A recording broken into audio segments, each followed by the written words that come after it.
Hello, everyone, and welcome back to the Surprise Jab Podcast. I'm your host, Zach Ruger, surprising you with new topics every single week and jabbing you with your daily dose of UFC. And we are fresh off of UFC 303, another banger of a pay-per-view.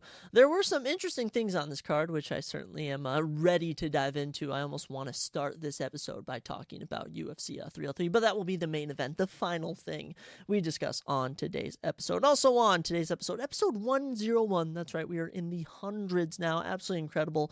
It was an amazing time recording episode 100. I received so much support from just everyone when I made an announcement about dropping it. So thank you again to everyone. It is just, it's fun. It's fun doing this. It's amazing getting feedback, and I'm always happy to get critiques, get support. I'm always here for it. But for today's episode, going to be talking about some new UFC fights, of course, as well looking at the NBA draft. That's right, the NBA draft happened. That snuck up on us. Dropping our Money in the Bank predictions for WWE, of course, another WWE PLE premium live event. And your surprise topic for this episode is we will be looking at the book, The Four Agreements, A Path to Freedom. And it was an amazing book. I took so many notes. I don't know if we're going to get to all my notes or how long it's going to take to discuss it, but we will be talking about that book, of course, and as well UFC 303, as I've mentioned. I'm jonesing to talk about that, so let's not waste any time. Let's get your week started out good with a little episode of the Surprise Jab Podcast. So kicking us off, some new UFC news, and unfortunately, the UFC Denver main event was canceled. Rose Namajunas will no longer be taking on Macy Barber. Instead, stepping in on short notice will be the number 11 ranked flyweight Tracy Cortez, who is 5-0 in the UFC, 11-1 professionally, and of course the ex-girlfriend of Brian Ortega, which we're going to talk about pulling out with Brian Ortega later on the card. But Rose Namajunas, Tracy Cortez, new main event. There's no UFC this upcoming week, so there'll only be one episode this week, which of course is unfortunate, but 4th of July holiday, no UFC fights. However, after that we go to Denver, Colorado for main event. Rose Namajunas, Tracy Cortez. Is it good? No. Will I watch it? Maybe. So I'm going to say that. Well, is it good? No. Will I watch it? Maybe. Other than that, bunch of other fights to talk about. Let's get right into it. For starters, our first one, Vyacheslav Borshev is back in action against James Lontop. Actually, I feel like I already discussed that one on the last episode for some reason. I'm actually going to skip that one. It's of lesser importance. Where's a good one? Here we go. Here's some good ones. Just announced 4 days ago. UFC Vegas 97 going down on September 7th. Wow, we're almost at 100 UFC Apex events.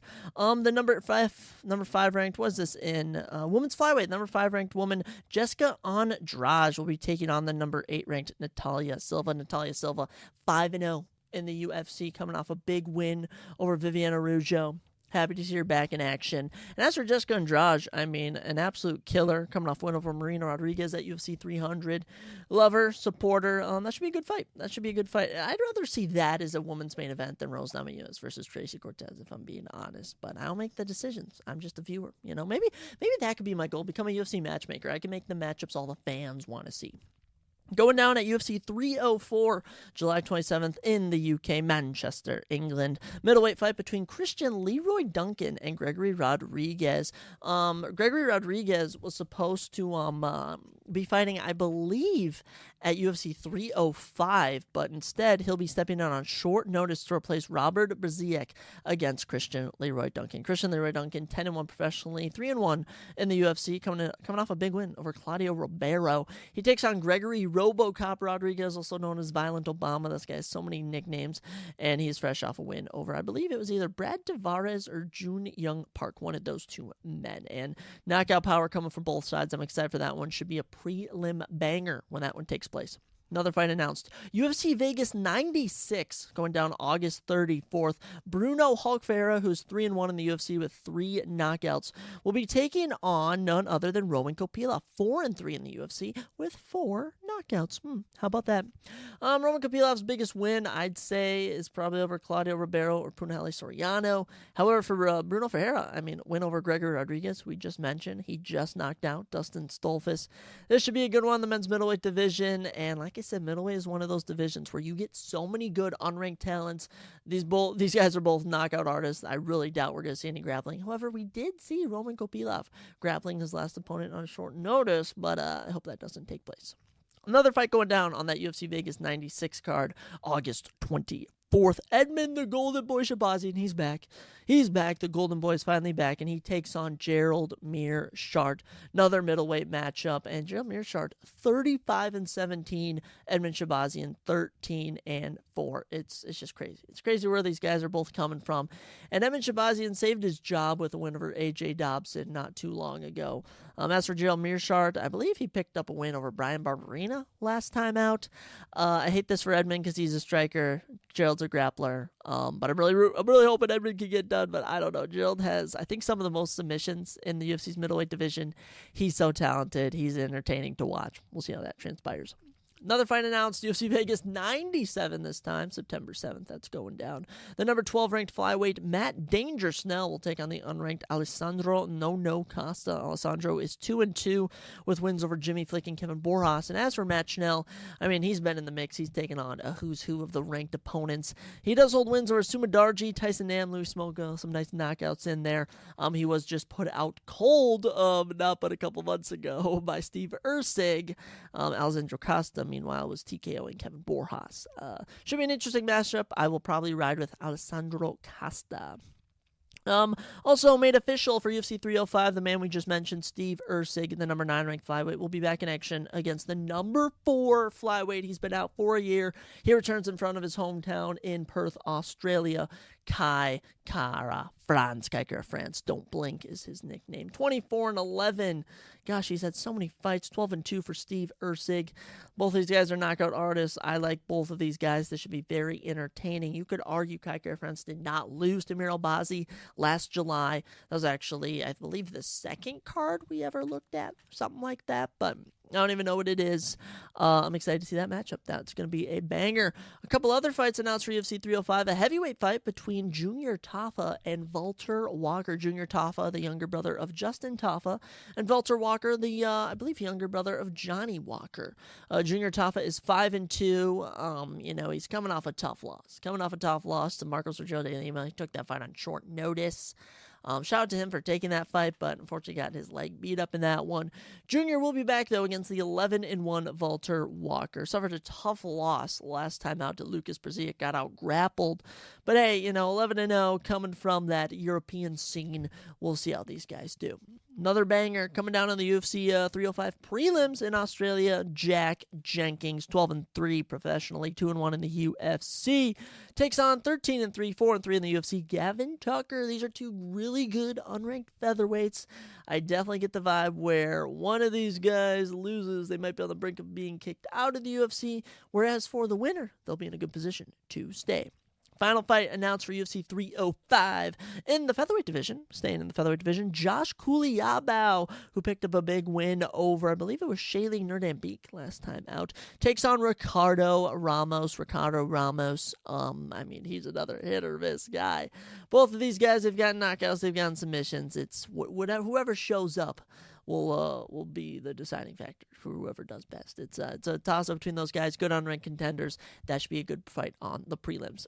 And I wasn't really going to mention this fight, but I do want to touch on this. A women's bantamweight title fight, my bad. Actually, fun fact, a women's title fight between Raquel Pennington and Julia Pena is rumored to be going down at a UFC 307 or something in October. Apparently that's going down. Julia Pena is somehow still the number 1 contender, even though she hasn't fought since she lost to Amanda Nunes badly 2 years ago.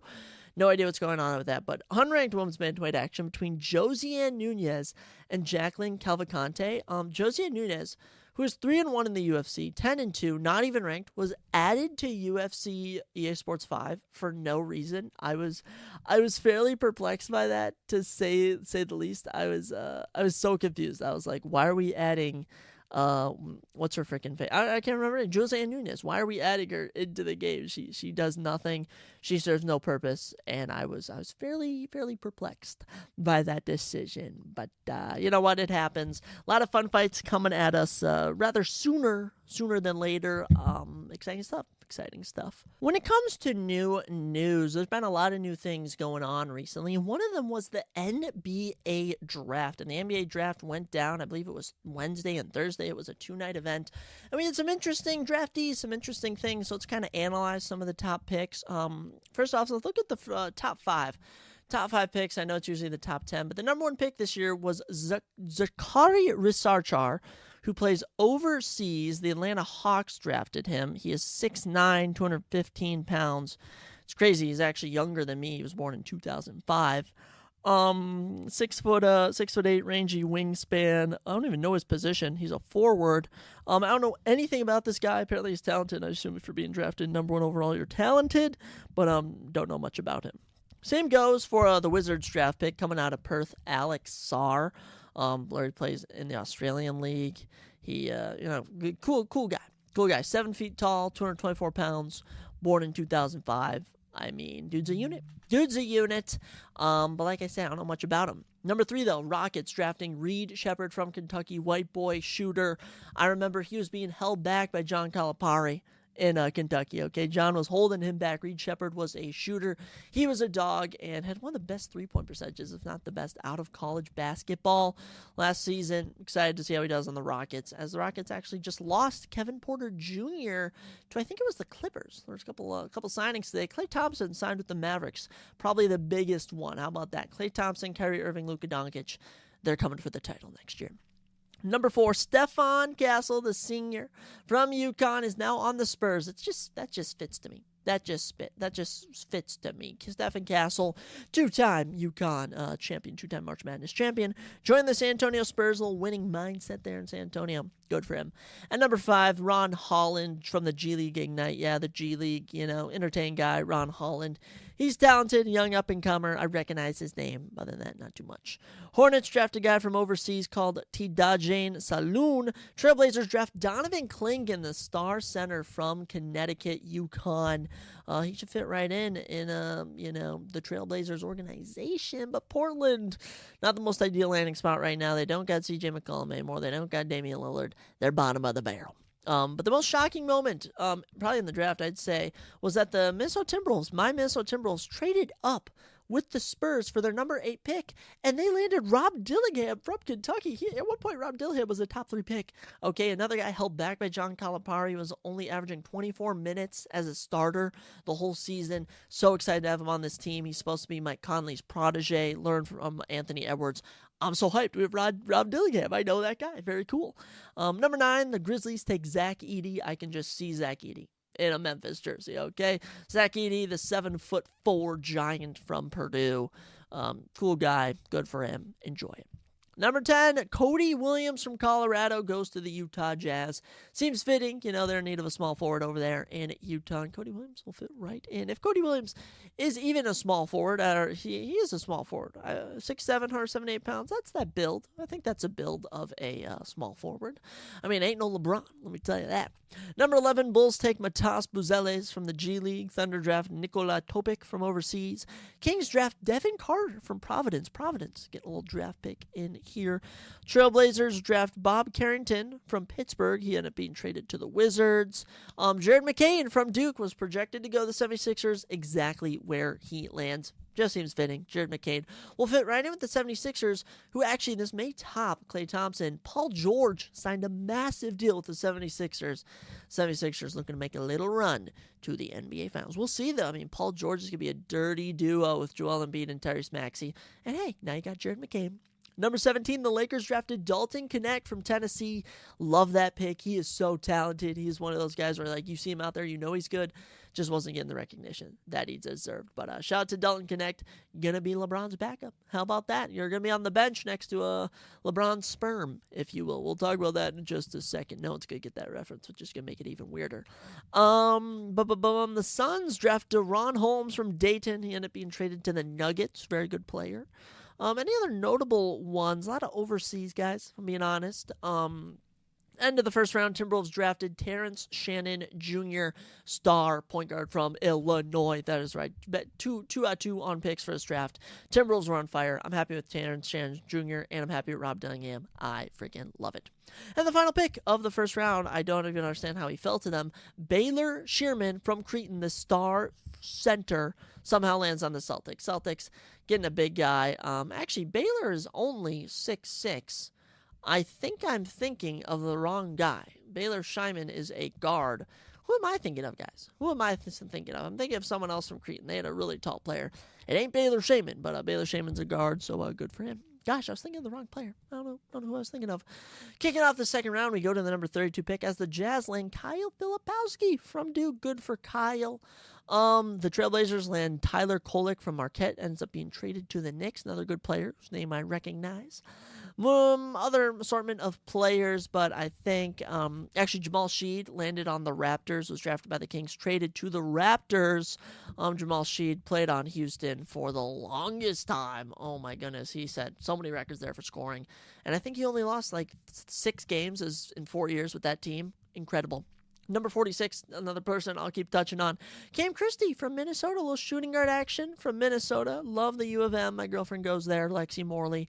And fun times. Number 47, the Magic draft Antonio Reeves from Kentucky. He's then traded to the Pelicans. Kentucky showing out. All their star players getting drafted. Good for them, man. Good for them. Tristan Newton drafted to the Pacers at 49. He was on that UConn team. I recognize his name. Cam Spencer from Connecticut traded to the Memphis Grizzlies. Good for them. And that brings us to the big pick that I think everyone's talking about. Pick number 55. They actually used a pick on him. The Los Angeles Lakers signed Bronny James. I can't believe they actually pulled the trigger and drafted Bronny James. I'm fairly surprised. I did not see him going that route. Not to be a little judgmental Judy here, but I don't know if Bronny James is NBA ready.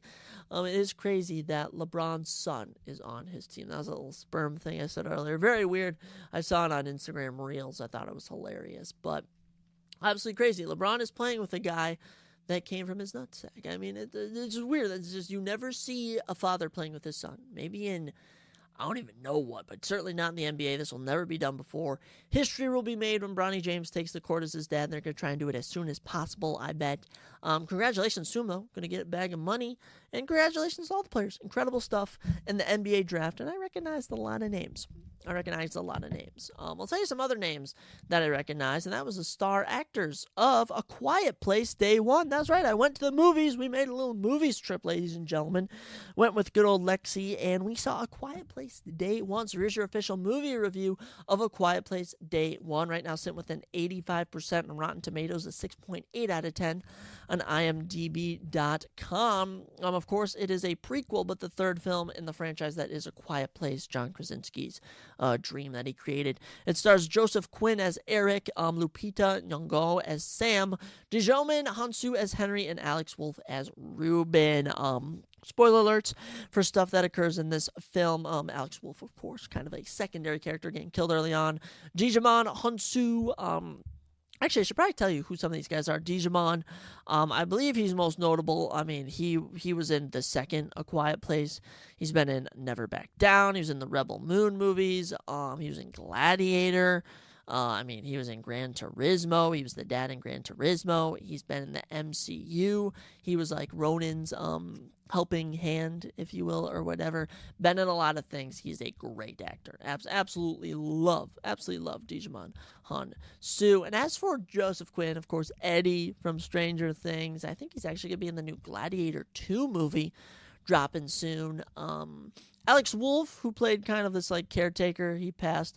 Most notable for Hereditary. He was also in Jumanji, both the Jumanji movies. He was in Patriots Day with Mark Wahlberg, Oppenheimer, Pig, Old. A lot of movies this guy's been in. And Lupita Nyong'o taking the star stage. She was the star of this movie right next to Joseph Quinn. And she was, of course, in Black Panther. She was T'Challa's love interest, actually. She was also in Us, 12 Years a Slave. She's actually in both Black Panthers. I think she's T'Challa's son's mother. Actually, she was also in the 355. I recognize that movie title. Star Wars The Force Awakens, The Woman King. Gosh, she's been in a lot of movies, but very good film. Do I think it's better than the other two? I actually don't. I do have some thoughts on this film. And it all kind of boils down to the creatures. So, of course, these aliens, anything that makes sound, they have to kill the humans. And the film takes place in New York and kind of pictures like what happened on day one when they arrived. And they started taking everyone out in New York. But a perfect thing that the first two films did was make these creatures very ominous. Their stage presence was very limited, which made them very ominous. And in this film, I feel like they wanted to kind of give the audience justification of seeing more of these monsters.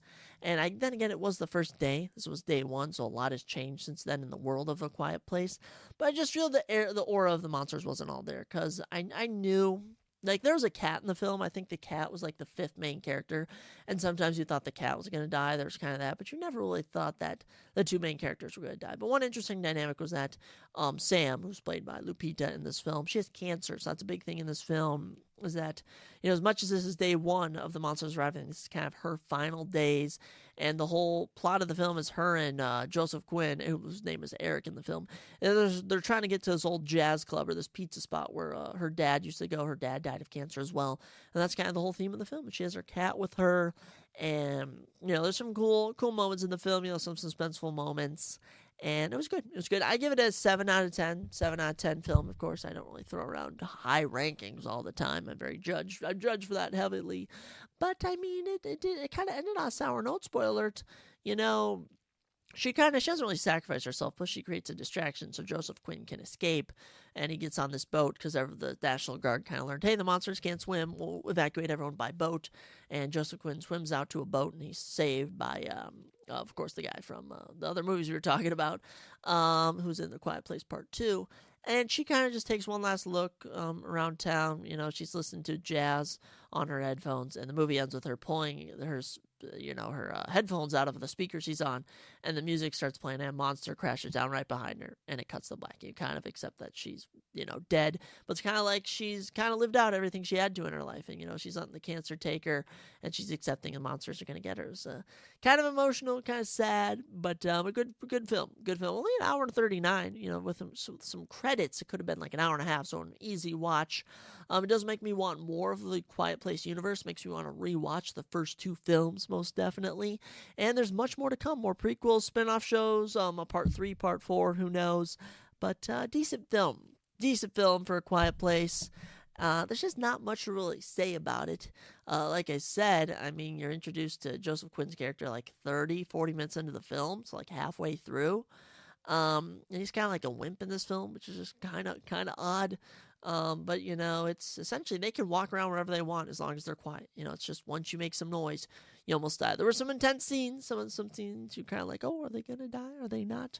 But overall, a 7 out of 10 I think is very valid for this film. An 85% on Rotten Tomatoes though, so that should kind of speak to how good this film is. I encourage everyone to go watch it. Very, very good acting. I'll say that. Sometimes with these films, you question, hey, are the actors really the characters? Or are they just their actor? And I felt them as characters, not as actors. So props to them.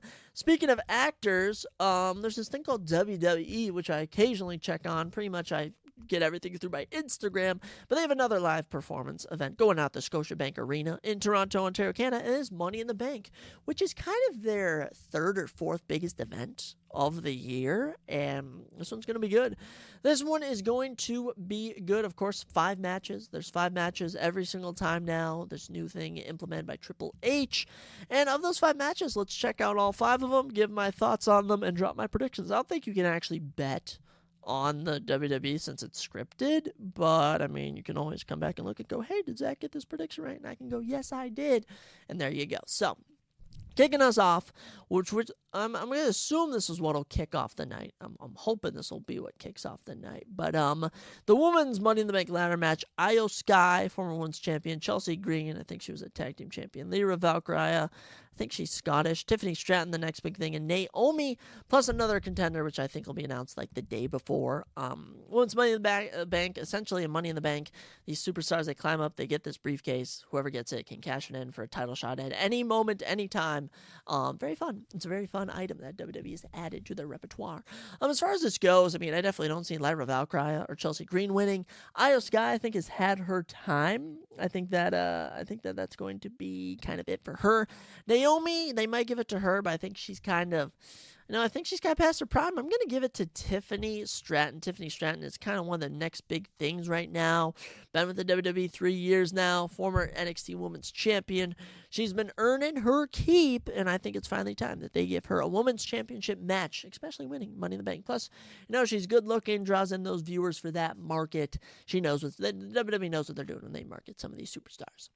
What I predict will be the second match. Let's go with Sami Zayn versus Braun Breaker for the WWE Intercontinental Championship. I swear if they have Sami Zayn win a frickin' again, dude, he should not have beaten Chad Gable in their feud they just had. Okay, so Braun Breaker, he's been on absolute storm, came on to Monday Night Raw after WrestleMania, and has just been running through the roster. He's been asking for tougher competition. Now he's going to be getting tougher competition.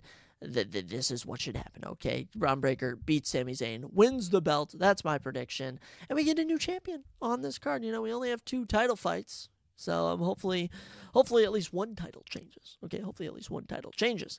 The other title fight on this card is a last chance match for the World Heavyweight Championship between the current champion Damian Priest and the former champion Seth freaking Rollins. And there's a stipulation for this match where if Damian Priest wins, Seth Rollins can never challenge for the title as long as Priest is champion, which is super random. But if Rollins wins, Priest has to leave his group the Judgment Day. It's some terrible stipulations. There's nothing riding on this. But Seth Rollins, you know, he's just going to be in this match to put Damian Priest over. And I'm actually impressed that Damian Priest has kept this belt this long. The winner of this will probably be taking on Gunther at SummerSlam. So that should be an exciting matchup at the start of August. But yes. I'm going to go with Damian Priest. I mean, he's gotten through Drew McIntyre. He's gotten through, who else is he taking on? Jey Uso. He's not being stopped by Seth freaking Rollins. So I guess Seth Rollins will never challenge for the World Heavyweight Championship again. Legend of the game, but Damian Priest definitely going to retain. However, there are some other interesting dynamics that could happen. You know, Judgment Day kind of breaking apart. Finn Balor, Dominic Mysterio, you know, Liv Morgan, Rhea Ripley. A lot of stuff transpiring. We'll have to see what happens there. Also, the co-main event, I think, or what might be the main event, the Money in the Bank ladder match for the men's championship contract. There's one more match tonight between Drew McIntyre, Ilja Dragunov, and Sheamus, which is going down on Raw. I'm thinking they might give that to Drew McIntyre, have him go into the match, and have CM Punk mess him up again. I can easily see that happening. Also in that match, you have Jey Uso, who's a favorite to win it. Carmelo Hayes, who's kind of an up-and-comer. They can maybe give it to him. Andrade is getting a lot of hype. Chad Gable, LA Knight. I think this men's Money in the Bank does not have a predictive winner. Kind of same for both of the women's too. But if it was up to me, I think Drew McIntyre is going to win the triple threat match on Raw. You know, get that spot. CM Punk is going to mess him up. They're setting up for a huge match at SummerSlam. That match is going to be so hype. LA Knight, I honestly think he's just going to be a guy that is so good, but they'll never get a push. Chad Gable just does not strike me as a world champion. You know, Jey Uso, they could easily give it to. I think, honestly, Jey Uso winning it would be a great move. Because Carmelo Hayes and Andrade are good. You know, they could even win it next year, 2 years down the road. So, Jey Uso, we'll ride with him. He's kind of the obvious prediction, but sometimes it never hurts to pick the obvious guy. There's that. And what I'm just going to assume is going to be the main event, which, I mean, is just so average. 6-man tag team match. Cody Rhodes, Randy Orton, and Kevin Owens take on the Bloodline, which is now Solo Sikoa, Tama Tonga, Tonga Loa, and Jacob Fatu. And they just broke up with Paul Heyman. I'll be interested to see what happens. I keep hearing rumors that Roman Reigns is going to return at this. Who knows? But Cody Rhodes, your WWE champion, the face of WWE, I assume he'll be in the main event. Randy Orton, Kevin Owens have been like a team for a while, oddly. I don't know. I think you need to have the Bloodline win if you're going to make them menacing at all. I mean, I think about there's some groups like the Nexus when they lost, they were buried so hard after that. So if you're actually going to want to make this group menacing at all and get people entertained, you got to have the Bloodline retain. Maybe Roman Reigns will return. That'd be super cool. And I kind of want to tune into this. I'm not even going to lie. I might buy Peacock just to watch this. I feel like it's going to be a pretty good PLE. So interesting stuff going down in Canada. Braun Breaker to become the new Intercontinental Champion. Damian Priest to retain, the Bloodline to win, and Tiffany Stratton and Jey Uso to become your new Mr. and Mrs. Money in the Bank. A lot of fun stuff ahead when it comes to WWE. It's always fun. I've been watching since I was a little baby Zach. And there's certain things that you wish you had since you were a baby. And one of them, guys, is this book I just read. I just read this book. It is phenomenal. It is a phenomenal book. I cannot encourage you guys to read it anymore. I'm talking this is one of those books that changes your life. Last episode, we had 8 books to change your life. This book will change your life. It is The 4 Agreements, A Practical Guide to Personal Freedom, a Toltec wisdom book by, what's his freaking name? It's being covered up right now by my library tag. It's Don Miguel Ruiz. Don Miguel Ruiz, absolutely very cool guy. Very cool guy. Raised in rural Mexico. And he basically learned about this Toltec culture. And there's 4 agreements. That's the essence of this book. And the first one, there's a lot in this book. I took a lot of notes. I'm going to run you through all of them. But the first agreement is to, where is it? I had it written down and I lose. Actually, I should have it memorized. The first one is be impeccable with your word. The second one is don't make assumptions. And the third one is don't take anything personal. And the fourth one is do your best. I think I said the second and third out of turn, but that's the essence of them. So let me just run you through some of my notes. This is what I was jotting down as I was listening to this, so you can kind of get into my brain. Chapter 1 was called The Domestication and the Dream of the Planet. And a lot of what this book talks about is how we've been domesticated as humans. We've been taught and told how to act and live a certain way. And it's about breaking that. It's about breaking social norms, essentially. And it starts off with saying dreaming is the main function of the mind. And, you have to think. You dream all day. It's a deep thought, but you dream all day. You dream up what you're going to do. You dream about what you want to do down the road. You dream up dreams at night. You dream up dreams in your scenarios. I mean, there's just so much dreaming. Like, life is a dream. What your own reality is a dream. It's pretty weird. Stay with me. Another thing I got, attention concentrates the mind. So your mind becomes concentrated when something gets your attention. You're at the bar, you see that girl. All of a sudden, you have attention to her. I'm with my girlfriend, we're watching a movie. All of a sudden, she pauses it, looks at me. My attention's been concentrated. I'm watching UFC. A big knockout happens. All of a sudden, my attention becomes concentrated. I'm making dinner. All of a sudden, I'm just going through it. Something spills. My attention is concentrated. So once you become attentive to something, it concentrates your mind. And with that is we are competitive for attention from things in our environment, people around us. Like I said, the girlfriend, for any of those single men out there, girls at the bar, your parents even. I mean, just so many people. And the only way to store information in this mind, is for us to be in agreement. So that's what the 4 agreements are, all these agreements in your mind. And a lot of this has to do with faith. And faith is belief. Believe unconditionally. That is faith, is believing unconditionally in something, being a supporter, of the Lord, of Jesus, of God, that takes faith. Some evidence you have, and some you just have to have faith. You just have to have faith that everything will work out. And I was mentioning earlier about domestication, and the book says that children are domesticated the same way as a dog or cat. You may be like, what are you talking about? You have to think. You teach your dog to speak, to bark, to follow commands. You teach a human how to speak. You teach it what not to do. Don't crawl there. Don't eat that. Don't touch that. Go out to the bathroom. You go to the bathroom here. It's eerily similar. Another thing with our minds is that there's something in our mind that judges everything. Every single thing. We judge everything. We judge people. We judge the things we eat, the things we do. We judge everything. So, what's this book all about? It is challenging your beliefs that have been domesticated within you. We have a powerful memory, something it mentions. There's a stat thrown out, I don't know if it's true, but 95% of beliefs we have are lies, which could be true. The world's a lie, the world's a stage. Another thing is that we are on an eternal search for the truth, which is kind of true your whole life. Even after you die, your soul goes to heaven, and you'll still be on a search for the truth. But it's not until you meet Jesus you get the truth. Until we cannot see, we are not free. We're obviously not free in the world. You're not free. We're all domesticated, which is weird to hear. I really encourage you to read this book, because what's coming out of my mouth is not going to be as articulate as well as Don did in his book. We cannot forgive ourselves for not being perfect, it mentions, which is very true. And, that's a statement that comes straight from the Bible, is we're not perfect, and we'll never be perfect, and we can't forgive ourselves for that, which is deep. A lot of this is having self-love, which I think I've been doing great recently. I love myself. I never really say I hate myself ever again. The most important agreements are the ones you make with yourself. That will be your habits. That will be your discipline, your dedication right there. And the main part of this is you need to break fear. Claim personal power. It's time to change the system and to turn your personal dream into your reality. And that's a lot of what the book is about.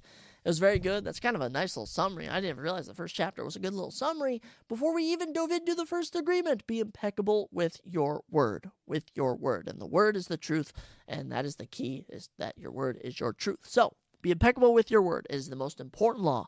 The most important law is be impeccable with your word. And you may be asking me, Zach, the good old Zachary, the host, what does it mean to be impeccable with your word? I got you. So being impeccable with your word. Starting out, speak with integrity. You have to think whatever you say. And the word can be writing, the word can be thinking, the word is a lot of things. Think of the Bible's the word. The Bible is not just a book, okay? The Bible can be a book, but is more of a living, breathing thing, okay? And that's what the word is. Speaking with integrity, always have integrity when you speak. Say only what you mean, which is so tough for me. I'm a chatter. I say whatever's on my mind. I really have been trying to be mindful of this, is that say only what you mean. Don't say mean things. Never. Saying something mean to someone has never done good. Never done good. Avoid speaking against yourself, which I learned in the 48 Laws of Power, and gossiping about others. Gossiping about others, it's very frowned upon. And you have to think, how often when you gossip is it bad? It has to be like 98% of gossip is bad, 2% is you're gossiping good about someone. And you have to use the power of your word for truth and love. And as, Sappy Dappy says, I don't want love, I'm a badass guy, I got tattoos, my big truck. No, the real men in the world are going to use their word for truth and love, which is very tough for people to do. I know for me, I curse, I say mean things, I say bad things, and I really should use my word for truth and love, especially what I think, right, and say, very much so. And the word is a force. You think of the force from Star Wars, that's what the word is. Your word, what you say, has the power to create life, create love, and also destroy nations. Think of Nazi Germany, for example. That was literally thrown around in the book of how one man, Hitler, used the power of his word to completely change the world. Crazy, crazy, crazy, crazy. And part of that is creating beauty, creating beauty through art, creating beauty through a book, creating beauty through just being kind, complimenting someone. That's creating beauty with your word, being impeccable with your word. This was a big part I got, is to take responsibility for your actions, but don't judge or blame yourself. So let's say you're dealing with something. Okay, let's say you cannot stop, vaping. Let's say you cannot stop vaping, you just need to take responsibility that vaping is bad, you need to stop, but don't blame yourself or judge yourself for vaping. Stop yourself. Say, I love myself. I don't want to put this in my lungs. Okay? Let's say, there's so many examples. Let's say you're addicted to sleeping around with women. You have to say, instead of saying, gosh, I'm such a loser, I'm such a playboy for sleeping around, say, no, I value my body. I value other people's bodies. I'm going to commit myself to one person. How about that? Take responsibility for your actions, but don't judge or blame yourself. How about that? Opinions can become a part of our belief system. I think that's very true, especially in politics, especially in conspiracy theories, is you hear something, it becomes your opinion, all of a sudden your opinions are your belief system. I think that's a lot of people. There's only a very few select things in the world that are the truth. A lot of other things are just opinions. Forgive people, for they do not know what they do. That's straight from the Bible, and that was said in this book. How many people say mean things to you? This kind of ties into the second agreement, which we're going to talk about. But how many people say mean things to you? How many times do you say mean things to others without, actually meaning it? You're just in a moment of rage. The person you're with is just in a moment of rage. And some people just do not know they aren't impeccable with your word, and you need to forgive them, not discipline them, just remind them, okay? They do not know what they do, so forgive them. And only the truth will set us free. The truth will set us free, and freedom is your personal power to do whatever you want. Understanding what the word is and what it does is very important. Understand everything. We're actually going to get to that later, understanding everything. But just understanding what the word is. The word is a lot of things. The book describes it perfectly. It's an easy read, too. You can read it in one day, 2 hours maybe. It is possible to do this, and this law turns fear into joy and love. Big part of this book is that it is taking fear and it is crushing it. Okay, and we all have fears in this life. We all worry about things, and I just think a very, very important thing is to conquer those fears. Because, I'm trying to conquer my fears. I hate roller coasters, but, honestly, I don't really need to go to roller coasters to conquer my fear. But maybe the dark, I'm scared of the dark. I do more things in the dark now. How about that? I don't know if that's the best example, but it's an example. There you go. The second agreement, which was the third chapter in this book, was don't take anything personally. Everyone needs to hear this. Every single person. Don't take anything personally. What others say and do is a projection of themselves. Okay? Become immune to others. Never assume everything is about you. Never assume everything is about me. Because I know what I am and you know what you are. Okay? You never need someone else to tell you what you are. Let's say, you're starting to get a little angry and someone goes, why are you getting so angry? You know, they've just used their word to tell you what you are, and you might even believe it, you know, because you're taking that personally. But I think anytime someone gets mad at you, you have to understand that they're dealing with things, you know, and you might just be in their crosshairs, and you just happen to be the person they're getting mad at. Your point of view is only your truth, okay? And my point of view is only my truth. You know, we all see things through our two eyes. You know, let me really mess with you right now. I want you to just focus on your eyes and realize you are just two eyes looking out through your body. Your body is a vessel, and inside of it is the soul. And all you can do is really look out through your eyes, and you kind of just feel hidden behind your eyes right now. That's your point of view. Everything you consume is your point of view. You know, I certainly know this from all my friends. I have so many friends, so many people, men, women, children, old people, all of them that I know, and they all see the world through different lens, differently than me. So when we run into a little disagreement, you gotta kind of remind yourself, especially I do, that I'm seeing the world differently than them. We have a choice to listen to the mind. You know, the mind is a powerful thing, and the mind throws ideas all day. And it could be as simple as picking up a notebook, going to the bathroom. It could be as drastic as driving drunk, doing the drugs that someone offers you. It could be as drastic as cheating on your girlfriend, cheating on your test, lying to your parents. Okay, the mind does a lot of things, but what the mind also does is the mind has love. Because like I said, there's a spiritual realm out there, and you got the good and the bad in your head telling you what to do. Okay, there could be, go help that woman, she's in need. There could be, go pray for that person, go donate, go do charity work. You know, the mind has good and the mind has bad, and you have a choice to listen to certain parts of it. It all comes down to you. Freedom comes when you take nothing personal. I'm certainly starting to learn this. I've really ran into any issues where I've had to take anything personal. You know, I've certainly known, I haven't really been yelled at recently or ran anyone angry at me, but when I do, I'll just remember to not take anything personal. And you are never responsible for the actions of others. Just remember that. Whatever your significant other, best friend, parent does, it's not your fault. You're not responsible for the things they do to themselves, even if you think you are, okay? Maybe if you're using your word to hurt them, you know, it's actually them who's taking the chance to do this.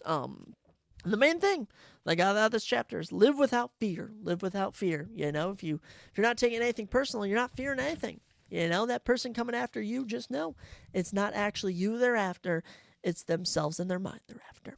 The third agreement, chapter 4 of this book, was don't make assumptions. This one's big, guys. This one is big. How many of you assume things? How many of you have made an assumption about someone? Okay, you have to find the courage to ask and express how you really feel to understand fully. Ask questions, for goodness sakes. You know, this is a key to a marriage. You know, I remember my vice president in my company, you know, he was telling me, you know, read this book, you know, it helped me with my marriage. And I was like, okay. And, you know, I got into a fight with my girlfriend over the weekend. Nothing major at all. A little minor, little disagreement. Certainly my fault, definitely. And, you know, instead of kind of just assuming, you know, everything was going to be all right, you know, kind of just assuming like how she's thinking, you know, I kind of, you know, I had to ask, you know, well, how do you feel about this? You know, I understand I messed up, you know, well, what can I do to fix this? Yeah, there's a lot of things. And humans have a need to justify everything. So I've been working to not justify anything. I was at a little bags tournament with everyone at work today. It was a 4th of July party, and my team lost in round 1. We sucked. I think I only got 5 points. My partner got 1, and the other team got 21. We got smoked. And it was windy out. The boards were slanted. The road was slanted. The boys, I was losing my train of thought there. What was I trying to say? The boards were ice. The boards were slick, and it was slanted. That's the words I was looking for. You know, I talk so much all day. I get to the podcast at the end of the day, and I'm stuttering all over myself. Tyler Brishke, the guy we have to have on the show, he's a big stutterer. Sorry to call you out, Tyler. That was rude of me. Love Tyler. Absolutely love Tyler. But, you know, a lot of stuff was going on with the bags tournament, and I never justified anything. We lost. I shook hands. I went inside, and I just, you know, went to do my work. You know, there was nothing to justify why we lost. We lost. We weren't the better team. Even though there were a lot of factors, you know, there's no need to justify it. And it is not important if the answer to a justification is correct. It's just that the answer itself makes us feel safe, okay? So this is a big example for me. You know, I always talk with my friends, especially my buddy Seth, always about sports. And whenever we hear something that we think might not be correct, we always have to jump in. Actually, it was this. And, you know, even if we're wrong, simply us saying that makes us feel better about ourselves, which is really weird. And what you can't do is you can't change people. Don't change people. I hear a lot of people getting into relationships. I used to think this when I was in a junior, senior in high school, is that if I got with a girl, I could change her. Like, oh, she's like, we'll never work out. I'm like, I can help you. I can make her change. It can't work. You can't change people. People have to change for themselves. Okay? Part of all this is making communication clear. Not assuming is making communication clear. And, as much as the other, being impeccable with your word, you have to watch it all day. Gosh, I always forget agreement 2 off the top of my head. What's agreement 2? I can't believe this, guys. I reiterate this stuff over and over and over. Don't take anything personally. As much as you have to make those 2 a habit, this one, not assuming, is a real habit you have to make, because the other 2, not taking anything personal and being impeccable with your word, you do that a lot more than you assume. You make a lot of assumptions. So if you can make this into a habit, obviously all of them, but especially not making assumptions into a habit, you'll be very happy in life. I can tell you that. The 4th agreement, the final agreement in this book, is to always do your best. Always do your best. You're going to wake up every day imperfect. God didn't make you imperfect. The world made you imperfect. A lot of stuff did. And all you can do is try your best. All right? Give it your all every time, every day. Any minuscule activity you do it your all. Brush your teeth like you've never brushed them before. Pee like you've never peed before. Run that track like you've never ran it before. Lift those weights like you never have before. Give it your all designing something. Give it your all destroying something. Give it your all at whatever you do. And when you do your best, you're taking action. Okay, when you take reaction, it shouldn't be because you love it. It should not be for a reward. It's for, it's because you love it, not for a reward. It's not for a reward. It's because you love it. That's why you're taking action. I got my writing mixed up there. Learn to accept yourself. Learn to accept yourself. If you love yourself, you'll love other people. I've learned that. If you don't love yourself, you won't love other people. And I love myself. Not in an egotistical kind of way, but, in a self-love type of way. Here's a big one. Whatever life takes away from you, let it go. Let it go. Don't chase. Don't chase anything. If you're removed from someone's life, it was meant to be. If they were removed from yours, it was meant to be. If you didn't get in somewhere, let it go. God has put you where he wants you to be. You're being guided by spiritual forces out of your control every single day. And it's crazy. I'm 21 years old. It's my 22nd birthday in October. I remember my 10th birthday. And I question, how have I made it 11, almost 12 years? How have I made it this far? It's because I got angels guiding me, my boys. I got angels guiding me. Big thing out of this is practice makes the master. You practice these habits, you practice a skill, you'll master it. You practice these 4 agreements, you will master it. Do your best, okay? Do your best to be impeccable with your word, not take anything personally, and not make assumptions. You got to say it out loud. I choose to honor the 4 agreements. Say it with me right now, as dumb as it is. I choose to honor the 4 agreements. Read the book, say that statement. And today, this very moment you've heard this, the very moment you pick up the book and finish it, today can be the beginning of a new dream, a dream that you have created that is your personal guide to freedom. Practical guide to personal freedom. Chapter 6 was all about the Toltec path to freedom. True freedom comes from the human spirit. The first steps towards personal freedom is awareness. Being aware that you're not free will make you free. Waking up, you're finally awake. You're woke, but you ain't that type of woke. You've just awakened. You have to master certain things. Master awareness, master transformation, and master intent. Be intentful with what you do. Whenever you do a task, have intent. I think of the 7 habits of highly successful people. Begin with the end in mind. Begin with the end in mind. When you're doing a task, picture it done. Picture it done. Work your way backwards on how the steps are going to look to it getting done. Use your own mind instead of the belief system. The government, the people around you, they have their own belief system. Use your own mind to make your own belief system, and don't make it bad. Don't make it bad. Don't be like, my belief system's got me doing drugs, staying out late, cheating on everyone that I love, being mean to my friends, letting people down. No, use your mind to create a belief system of truth and love. How about that? God is always present, guys. We have an omnipresent God in our lives. The kingdom of heaven is everywhere. Heaven is on earth, and as silly as that sounds, there is heaven. There's a heaven outside, there's a heaven in hell. But on earth, there's heaven. That feeling of holding a newborn baby that your wife just gave birth to, your son, your daughter, that's heaven. Planting a field of flowers, for an empty parking lot and just looking at it, that's love. Telling someone that they look great today, that's love. That's heaven. Heaven is love. So if you continue to spread love everywhere, you're spreading the kingdom of heaven. Praise the Lord, praise the Lord. And with this comes the art of transformation. You have to focus on what you want to change. I've read so many self-help books, and each one has to dissect a very certain thing. You have to understand it takes time. You never change overnight. Look at the gym. I've been working out for 3 straight years in the gym, 5 days a week.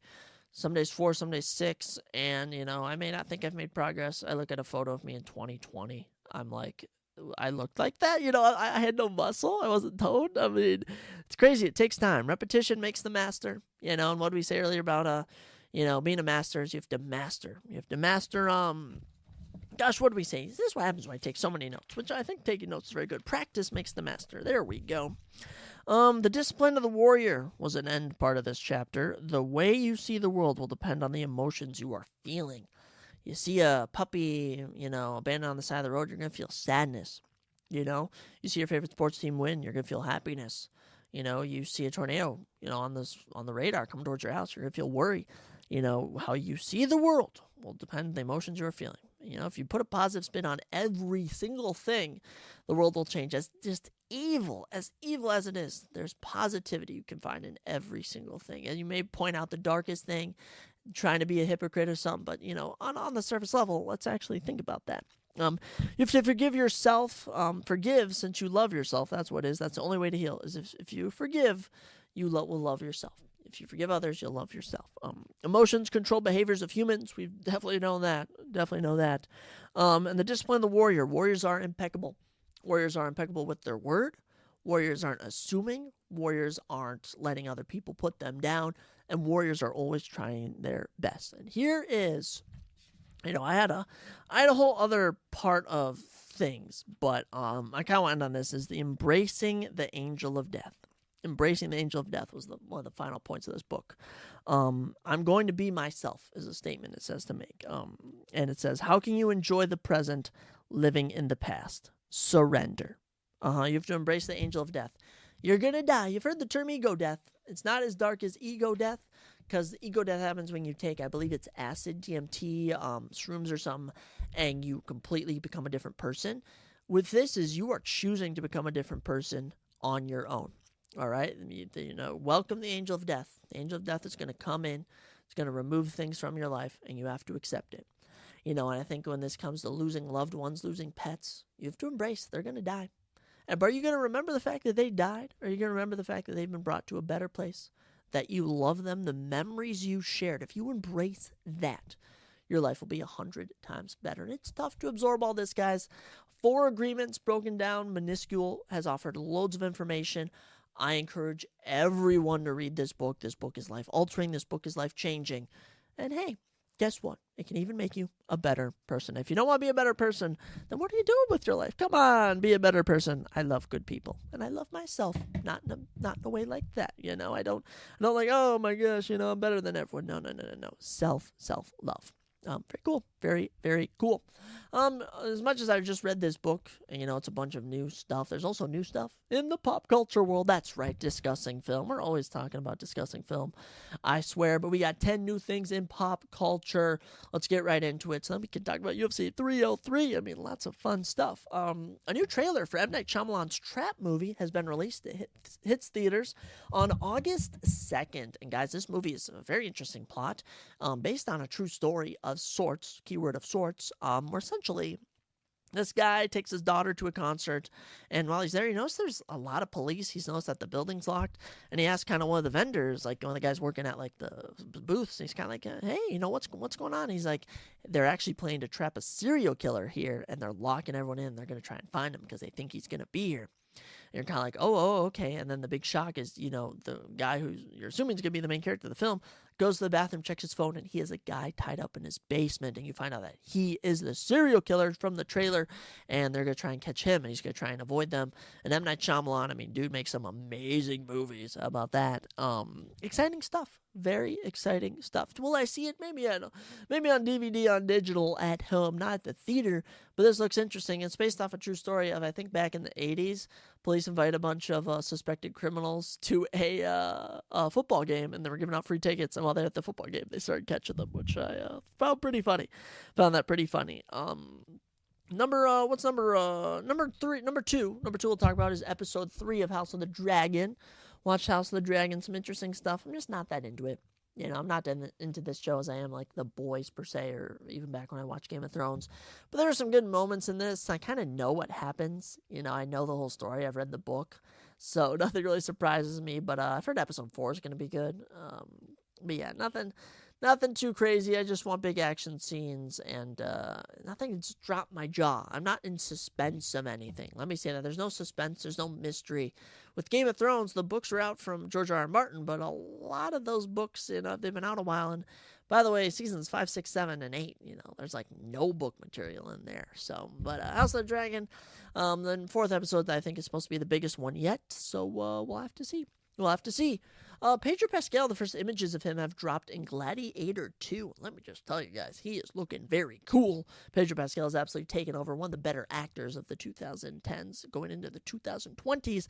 I'm excited for that, honestly. Gladiator 2, do they need a sequel? No, but Hollywood has no idea what to do. These original movies are not being successful. They need to build franchises. So back to Gladiator. He ain't no Russell Crowe. Let me tell you that.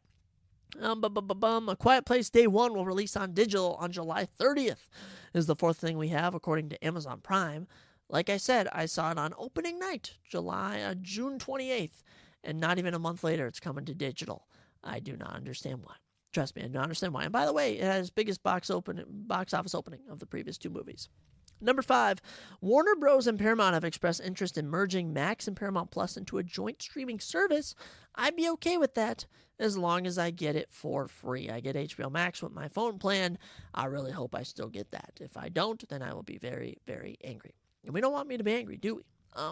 Number 6, the final trailer for Longlegs has been released. Longlegs, I've heard, is a horrifying film. It's about a serial killer and this FBI detective who tracks the serial killer, but it's like a horror film. So it's like a horror film without any actual like supernatural stuff, or maybe there's supernatural stuff. I don't know. It's kind of piquing my interest, guys. Comes out in July. I may check it out. I don't know. I may check it out. I'm kind of in a movie mood of going to the movies a lot. So we'll have to see. Number 7, the first trailer for the final season of Cobra Kai has been released. Season 6, part 1, releases on July 18th. I assume they'll drop like 5 episodes, 6 episodes, and drop the remainder after that, like a month or 2 later. But it looks good. I will say, season 1, season 2, season 3 were amazing. Season 4 and season 5 are kind of average. Obviously I love Cobra Kai. I'll watch the final season. But, it's crazy. It's coming to an end. This show's coming to an end. The Umbrella Academy's coming to an end. The Boys, after this, one more season. Stranger Things is coming to an end. How many new shows, guys? All my shows are coming to an end. Number 8, what's the 8th thing? A lot of Gladiator pictures. They dropped so many Gladiator pictures today. You also have Joseph Quinn, Denzel Washington, a lot of stars in this movie. My goodness. Number 8, they're coming out with a new Hellboy movie starring Jack Casey. Hellboy, never a movie. I've never watched a Hellboy movie. These always look weird. It's like this guy from hell. I don't even know. Weird. I do not want to do that at all. No. I don't even know what I'm saying now. But number 9, Viggo Mortensen says he will return for The Hunt for Gollum if it's a good script or he goes broke. The script is the most important thing to me unless I'm broke. I have no money and I'm lucky to get a job, so it depends. Oh, of course he played Aragorn in the Lord of the Rings movies. It's crazy. They're making another Gollum movie, but it's like we already know what's going to happen, so I don't really know what to make of that. And the final thing we're touch on, my girlfriend saw this film. Inside Out 2 has become the first film of 2024 to pass 1 billion worldwide. Clearly, Inside Out has its fans. I know my girlfriend said that it was an amazing movie. She really connected with it. And I'm like, hey, you know what? Good for you. Good for you. I'm not going to see it. I did not like the first one, but you know what? Inside Out, good for you. $1 billion. I'll tell you what else reminds me of $1 billion, and that is when a really good UFC event happens, all right? And that's what UFC 303 was. That's right. This was an absolutely electric event, guys. It was so much fun. I've been jonesing to talk about it, so let's get right on into it. Let's not waste any time. UFC 303 official recap. So let me just say, this is one of those events where I wish I would have bet, guys, because we predicted the entire prelims correctly, 8 for 8. We actually predicted the first fight on the main card correctly, so we went 9 for 9 unfortunately ended 1-3. We did get kind of caught off guard with some of the final 4 fights, but other than that, prelims went absolutely fantastic. Exactly what we thought was going to happen, and we kicked off the card with a little bantamweight action between Ricky Simón and Vinícius Oliveira, and Vinícius Oliveira got the unanimous decision win. Very good win for Lock Dog Vinícius Oliveira, cashing as an underdog, 21-3 now professionally, 2-0 in the UFC, and he just beat a guy who used to be ranked. Ricky Simón used to be a top 15 guy. Totals for the fight, 96 significant strikes to 42 for Vinícius Oliveira. 2 of 11 on takedowns for Ricky Simón, only 31 seconds of control time. Oliveira landed 1 takedown for 16 minutes of control time. That's pretty comical. Round 1, outstruck him 28-14. Round 2, 28-17. And round 3, 40-11. Vinícius Oliveira using his size to get it done. Impressive win. Impressive win for the bantamweight. There's not much more you can ask for out of a guy, and you just beat someone in Ricky Simón. I hate to really throw him to the wolves, but Ricky Simón's a talented guy. Bottom of the rankings, number 15th ranked Pedro Munoz, number 14th ranked Jonathan Martinez. Hey, even 11th ranked Kyler Phillips. I'm ready to throw any of these guys at him, okay? Good work, Oliveira. As for Ricky Simón, not very ideal. Not very ideal, 31. Been with the UFC a hot minute now, since 2018. This is year number 6 for Ricky Simón. I guess just try and rebuild. 3-fight losing streak now, not looking too hot. Going down to flyweight, Rei Tezura making his UFC debut, taking on Carlos Hernandez, and the young Japanese boy gets it done, improving to 10-0 with his unanimous decision win. Carlos Hernandez does fall to 1-3 in his last 4. He's now 9-4 professionally, so not very good. But Tezura doing exactly what needs to be done. He was chilling in between rounds. I'm talking not hardly breathing, didn't even need water. And good win for him. -400 favorite for a reason. Totals from the fight, 17 significant strikes to 16 for Tezura. So not too many significant strikes. Total strikes, 62-26 for Tezura. Takedown-wise, 3 of 8 for 6 minutes, 19 seconds. Carlos Hernandez went 1 of 2 for 4.5 minutes. Round 1, Carlos was doing decent on the feet, but Ray was able to get it to the ground. Round 2 landed 1 takedown for 4 minutes, 42 seconds. And then round 3, Carlos was controlling him a majority of the round. So kind of lost it in round 3, but rounds 1 and 2 were dominant, and the flyweight gets it done. So good win for Tezura. 22 years young. Amazing work. And that's why he's the number 1 flyweight in Japan. Obviously has a lot of room to improve. Obviously has a lot to be done, but good start to his little flyweight career here. As for Carlos Hernandez, I could care less, honestly. I could care less. He lost. He sucks. I'll tell you what else sucks. This next fight. Andrei Arlovski, Martin Buday. We picked Martin Buday to win. We just knew he would win, and he did. And in typical Andrei Arlovski fashion, I want you all to know that Andrei Arlovski has now outstruck his opponents in his last 2 fights and lost both of them. So he landed 74 significant strikes to 54, outstruck him in every round, but Martin Buday just landed the harder shots. Andrei Arlovski had the volume, but nothing. Buday was holding him up against the fence. The fans were the loser of this one, let me tell you that. Martin Buday improves to 14-2. He's now sitting at 5-1 in the UFC. 14-2 professionally isn't too bad. As for Andrei Arlovski, 34-24, lost 4 straight fights. His UFC contract expired. They're not going to renew it, and he'll now be a free agent at 45 years old. Good win for Buday, beating Andrei Arlovski.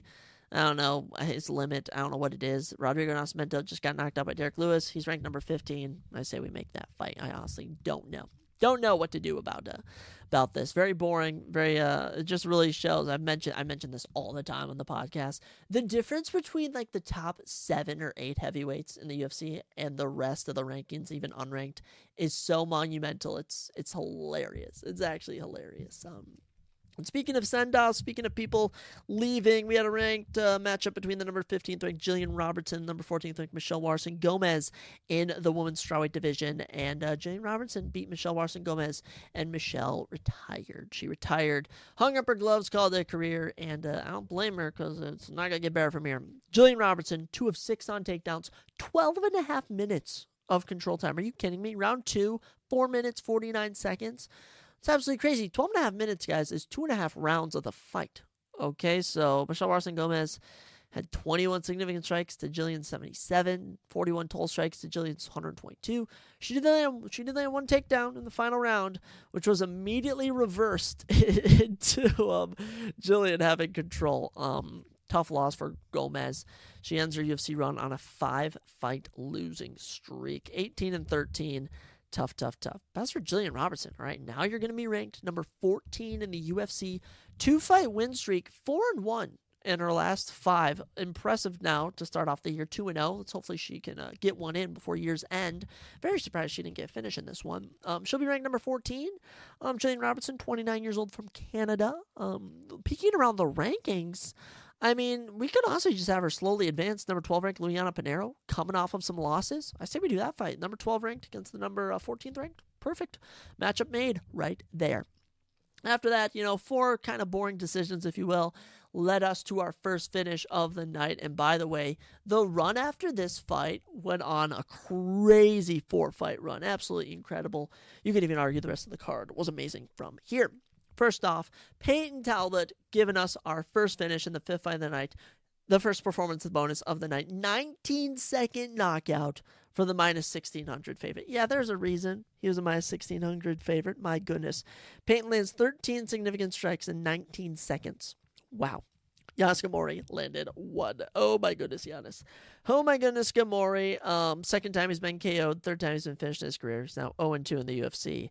It's, time for him to go. As for Peyton Talbot, 3-0 in the UFC. All of them finishes. They've gotten better and better and better. All right, talk about, his debut in November, gets a finish in the 3rd round after losing the first 2. Earlier this year in March, took him 2 rounds to finish Cameron Saban. Took him 19 seconds. Holy cow, Peyton Talbot. 7th career knockout. His 8th career finish. He's going places. And obviously we're not going to throw him to the UFC rankings, but I mean, heck, I'd have this guy take on Ricky Simone. I think Ricky Simone's just like a typical gatekeeper, obviously in a great position after losing to Vincius. But I mean, there's actually so many bantamweights out there. I mean, Peyton Talbot could take on a plethora of people. But excellent win. Giannis might get cut. I kid you not. They might throw him on the Paris card on the prelims, but tough loss for Giannis Gamori. But man, Peyton Talbot getting the crowd going. And after that, guys, we went up from bantamweight to featherweight. And I actually have no idea how this guy didn't get a performance bonus. I understand there were better knockouts. But, I mean, Gene Silva taking on Charles Jourdain. I just remember Gene Silva missed weight by 1.5 pounds. That's why he didn't get a performance bonus. But Gene Silva knocks out Charles Jourdain in round 2. The underdog gets it done. His 12th career finish. 10th career KO for Gene Lord Silva. Wow, of his 13 wins, 10 KOs. Wow. 2-0 in the UFC, both knockouts. This one was nasty. A little uppercut to Charles Jourdain, and we saw the power early on. Gene Silva dropped him in round 1. I mean, outstruck him in round 1. Charles was turned to a grappler, 2-5 on takedowns in round 1 for 34 seconds to control time. Round 2, I mean, Charles landed a takedown, had 43 seconds of control time. Once he got to the feet, Gene found his chin, knocked him out. Bam. Impressive stuff for Gene Silva. How about that? This is a good little run to go on in the men's featherweight division. I don't know if he's going to be getting a ranked opponent next, for goodness sakes. But lots of options. Options galore. I mean, and honestly, he could take on a man we're going to mention in the next fight, which I always love to do, is when you have people in the same weight class on the same card. You can just matchmake them together. But as for Charles Jourdain, he's now lost 2 straight fights. They've kind of come in waves, though. He won 2, 2021, 2022, then lost 2 in 2022, then won 2 in 2023, and so far lost 2 in 2024. So Charles Jourdain, 15-8-1. Man, tough loss for the Canadian. That's the first time he's ever been knocked out. Second time he's ever been finished. Yeah, that's tough. But Gene Silva, he's got that knockout power. He is a natural lightweight, though. So we'll see if he can get back down to featherweight in another weight cut. But your fight of the night went to the next matchup as Andre Fili beat Cub Swanson in a fight of the night. Split decision. A lot of people, Verdict scorecard, had Cub Swanson winning. Cub outstruck him in round 1, 20-18. But in rounds 2 and 3, Andre landed more, 18-12 in round 2, and round 3 left it all out there, 31-30. 2 takedowns landed for Andre Fili. He went 2 of 11 for just under 4 minutes control time. I mean, yeah, great win for Andre Fili. Tough loss for Cub Swanson. Cub is now at 40 years old. Andre's at 34, so they both were old. And my buddy Tyler, his His mom, they were in Las Vegas for just a vacation this week, and his mom ran into Cub Swanson's trainer in the elevator, and he said Cub Swanson was going to get knocked out. I told Tyler, do not place a bet on Cub Swanson. He placed a bet on Cub Swanson and knockout, and yeah, Andre Fili won. I just knew that would happen. Fight of the night, I don't really know why. Andre Fili, first win since December. Good stuff for him. Getting his first performance bonus since 2019, and his first fight of the night in his UFC career. As for Cub Swanson, he's been win-loss since 2020. I mean, these two are honestly in the same career spot despite being 6 years apart. Some may stay, some may go, but I think Andre Fili versus Gene Silva could be the next fight to make, if that's what they want to do. Could have, I don't even know. It was there. I didn't catch this fight, unfortunately, but good job to Andre Fili. I predicted you correctly. But our final prelim, let me tell you guys, I freaking saw this while I was driving, and oh my goodness, I almost crashed the freaking car. Excellent knockout by Joe freaking Pyfer. Puts Marc-Andre Barriault out cold. I mean, oh my goodness. Oh my gosh, a minute 25. Mark went 0 of 5 on his strikes for the fight. Fight lasted a minute and a half. Yeah, Joe Pyfer clips him. Mark goes down. As he's going down, Joe hits him again, and he was out cold. A sack of potatoes slopped across the ground. Marc-Andre Barriault, very tough loss. Second straight loss for Marc-Andre Barriault, might I add. Sad to see. Third time he's ever been finished. And as for Joe Pyfer, I mean, how about you drop a decision to Jack back in February? Come back, get a performance of the night. 13-3 now is Joe Pyfer. That was his 9th career knockout. 12 of his 13 wins are by finish. Love this guy. Absolutely love this guy. And Joe, he wants to work his way back. Him versus Chris Curtis, I still think is a banger fight. I mean, there's so many unranked opponents that Joe Pyfer could potentially take on. I just hope he makes the right move. But a great win for Joe Pyfer, Marc-Andre Barriault. I hope you woke up. I really hope you woke up because you were sound asleep last time I was watching you. Crazy. With that, ladies and gentlemen, we got into our main card, and I'll be honest, Dana White said this perfectly. Nothing surprised him about this opening fight between Ian Gary and Michael Venom Page. Let me just tell you, Michael Page could strike. Ian Gary did not want to take on a dangerous striker, and he grappled him to a win. It was strategic. It was strategic. 29-28 across the scoreboard. On the Michael Page, more significant strikes, 21-19. That was it. Total strikes, Ian Gary, 65-52. Ian goes 2 of 5 on takedowns for 7.5 minutes of control time. MVP managed to get 2 minutes of control time. Round 1, I mean, literally, Michael Page landed one big shot. Ian Gary said nope and took him down for 4 minutes in round 1. Crazy. Round 2, MVP kept it on the feet the whole round, was able to win round 2. And then round 3, Ian Gary landed a takedown. Michael Page didn't even reverse him, just wound up in top control and lost it. And Ian Gary won this fight. Ian Machado Gary, 15-0 now. 15-0 now for the man. Can't deny him. Cannot deny him. And he is now, if I'm not mistaken, 8-0 in the UFC. Wow. 8-0, ranked number 7. Just beat the number 14 guy. He called out Shavkat Rakhmonov. He's making smart call-outs. I'd personally love to see Ian Gary versus Jack Della Maddalena. Or even, if Bilal Muhammad loses, Bilal versus Ian Gary. But, I mean, good win. There's not really much to hate on for Ian Gary here. He did what he needed to do and got the win. It was boring as all could be. He did almost get submission in round 1, I won't lie. He almost had submission in round 1, which would have been hype, but it happens. Michael Venom Page loses his 3rd professional bout. He's now 22-3, and all I've seen through his first 2 fights is that he can't grapple. So let's reward him. How about number 9 ranked Stephen Wonderboy Thompson? Battle of Strikers. Number 10 ranked Jeff Neal. Battle of Strikers. All right, come on. There's no need to throw him against grapplers all the time. Let's have him fight Wonderboy Thompson while they're both still active in the UFC. MVP, I knew you wouldn't win, but, I think he'll be back. Ian Gary. I kind of like him. I know everyone hates him, but I kind of mess with him. Tell you who I don't mess with. The next fight, as I predicted it incorrectly. Our first incorrect prediction of the night. Mara Bueno Silva letting me down again. She was supposed to be my champion this year. Turns out she sucks. Mara Bueno Silva sucks. She's a 1-round fighter. As Macy Chiasson beats her by doctor stoppage 2 minutes into round 2. Yeah, that's what happened. She took her down round 2, opened a nasty gash on her head, and that was that. That was the end of the fight. Macy Chiasson just got her 3rd career knockout. Absolutely incredible. 6th career finish. And since returning from hiatus for 2 years, she's gone 2-0 with 2 finishes, 2 performance bonuses, in 2024. Macy Chiasson, how about that? Went from being in the bottom 15 to now being presumably the number 3 ranked woman in bantamweight division. Great win for Macy Chiasson. That's all I have to say. Great win for Macy Chiasson. Maribono Silva, yeah, 2-fight losing streak, terrible. 3-fight unbeat on winless streak. You could even argue. And gosh, my goodness, Maribono Silva, that's first time she's ever been technically finished in her career. I mean, it's crazy, crazy stuff. Macy Chiasson will be ranked number 3. I predict she'll take on number 2, Ketlin Vieira, in the coming future, with Julia Pena taking on Hawkwell Penton. As for Maribono Silva, I presume she'll be ranked number 6. I'm sure she'll drop in the rankings. Her versus Kayla Harrison. We can do that. Build up Kayla Harrison some more. Tough loss. I'm all going to say. I'm sad I predicted that incorrectly. That's really makes me sad. And I'll tell you what else I'm sad about. So I predicted this next fight incorrectly. Is Anthony Smith. I tell you, I can never predict this guy correctly. I predict him to lose, he wins. I predict him to win, he loses. As Roman Dolidze looked like prime Manny Pacquiao on the feet against Anthony Smith. Only Anthony Smith could submit an undefeated prospect in Vitor Petrino, then get outboxed on the feet by Roman Dolidze. I mean, 100 significant strikes to 51. Smith doesn't do anything the whole fight. He gets taken down once in the second. And yeah, Dolidze boxed his way casually to a victory. It was so comical. I'm just like, what are you doing, Anthony Smith? He looked lost out there.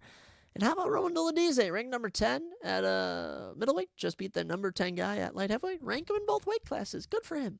Good for him. Took this fight on short notice. It pays off. Anthony Smith, I have no words for you at all. Roman Dolidze snaps a little 2-fight losing streak, and he lost badly earlier in February. Great bounce back.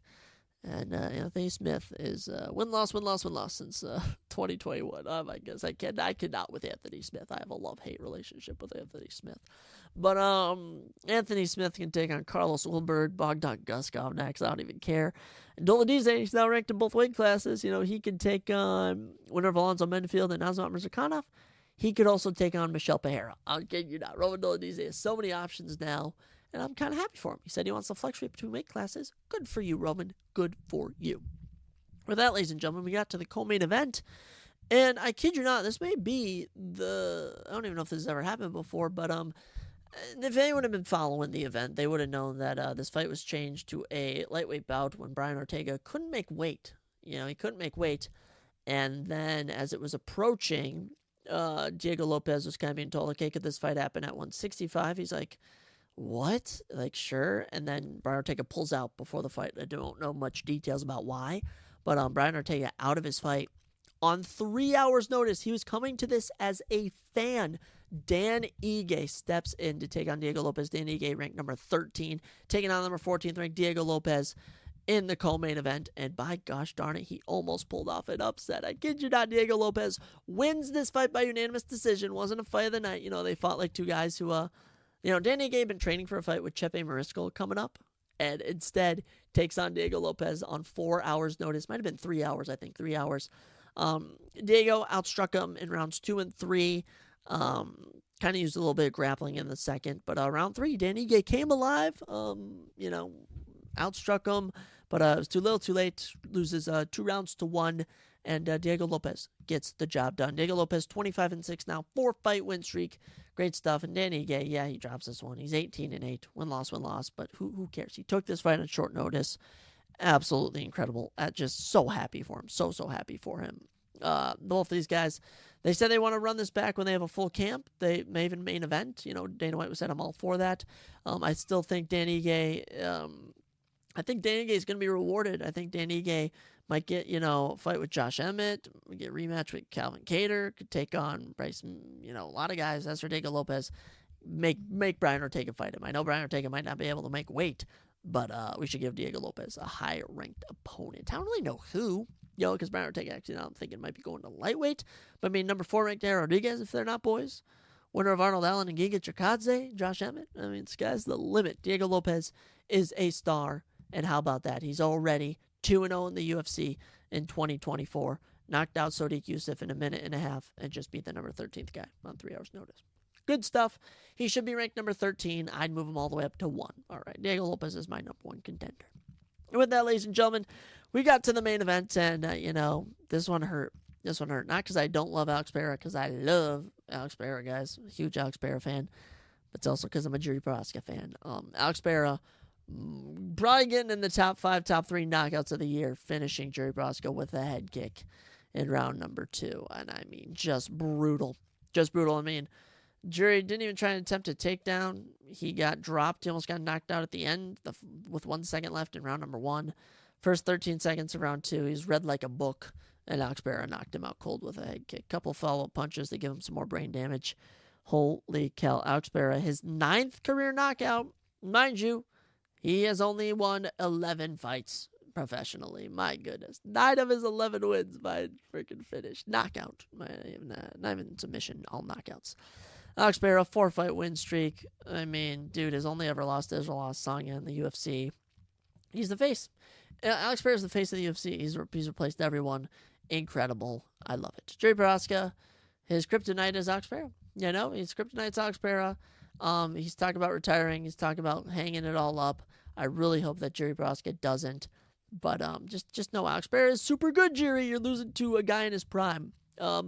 And gosh darn it, that's now it's now twice, I think, actually. This is like the 4th or 5th time I haven't picked Alex Pereira. It's pretty comical.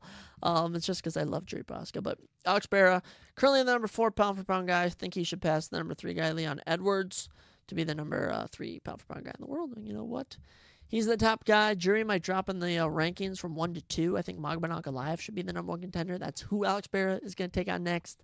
As for Jerry, you know, he mentioned maybe dropping down to a middleweight, potentially. There's also a Jamal Hill fight, Nikita Krylov fight, Khalil Roundtree Jr. fight. I mean, who knows? Jerry, I love you. Alex Pereira, you're the freaking man. Powhatan for life. Excellent stuff. Great way to cap off the card. Performance bonus for Alex Pereira. And yeah, if he gets one more title defense in this year, he's going to be Fighter of the Year. He's already wrapping it up, Fighter of the Year. I'm going to be honest. He's only champion to get 2 defenses in. He's knocked out both guys in great fashion. Alex Pereira, you're a stud. And with that, ladies and gentlemen, that brings us to an end of today's episode. This was fun. Great times watching UFC. We're now sitting on the year. Gosh, I wrote down somewhere. Where did it go? 163 and 106. So we're almost up 60 units, which is pretty impressive. Reading a bunch of self-help books. I'll have so many more to talk about on the future episodes. Of course, checking out WWE pay-per-views whenever we can. I'm actually going to Monday Night Raw in Minneapolis on July 29th. But yes, check out The 4 Agreements. Great book. NBA Draft. Lots of big things to come for all those superstars. New fights coming in and out. We do not get another UFC event till July 13th. We don't get another pay-per-view till July 27th. So we're going to have a lot of free time to talk about things. Everyone, have an amazing week. Have an amazing 4th of July. Be safe out there. You know, don't be boozing up too much. Don't be shooting fireworks out your buddy's crotch. I don't know what I'm saying. Guys, make it the greatest day of your life. Love you all. And I'll catch you next time on the Surprise Jab Podcast. What a random ending. What a random way to end this episode.